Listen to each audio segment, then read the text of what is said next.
bizim, yoldaşımız, sirdaşımızdır bizim.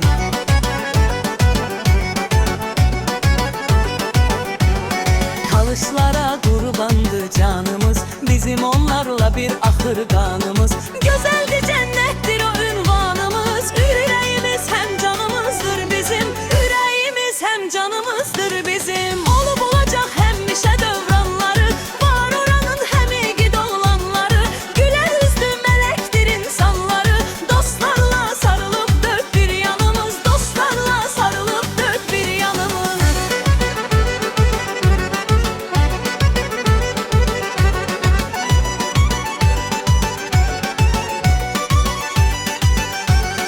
Problemi hell olundu onun da, Qarabağ azad olundu sonunda.